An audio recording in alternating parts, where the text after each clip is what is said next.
In this problem, we are given that x squared plus xy plus 2y squared equals to 29. Given that x and y are integers, what is the value of x and y? First of all, notice that we have x squared and 2y squared. So we should try to complete the perfect square, because this might give us more information about the values of x and y. To complete the perfect square, we have to write it in the form of a squared plus 2ab plus y plus b squared. To do this, we can multiply both sides by 4. So it'll be 4 times x squared plus xy plus 2y squared,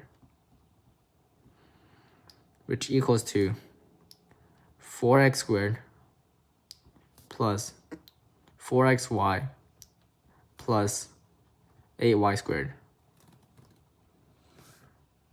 Then this will equal to, after plugging in the perfect square formula, we can rewrite this in the form of 2x plus y in parentheses squared plus 7y squared.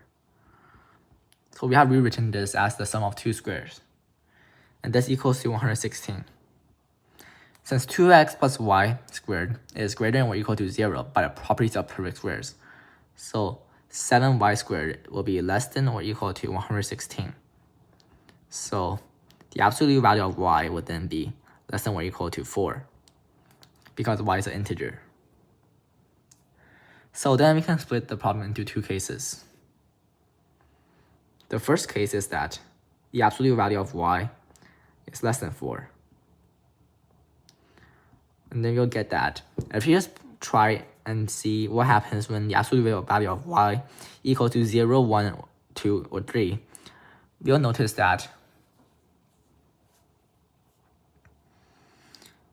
that 2x plus y in parentheses squared, well, it equals 116 minus 7y squared. But then 116 minus 7y squared is not a perfect square.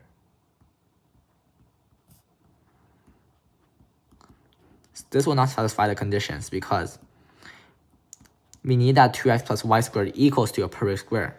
But then if 116 minus 7y squared is not a perfect square, then the equation will not work.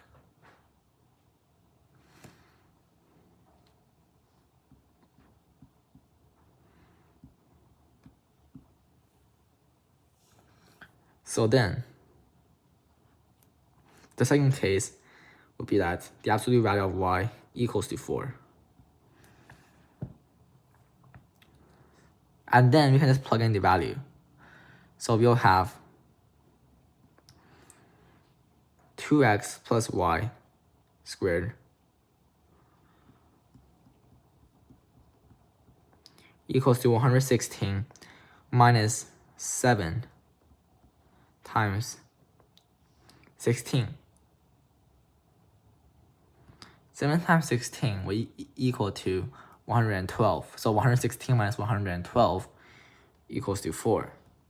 So this means that the absolute value of 2x plus y will equal to 2. Then we can plug in that the absolute value of y equals to 4. So y equals to plus minus 4. And then you'll get that x, y have values of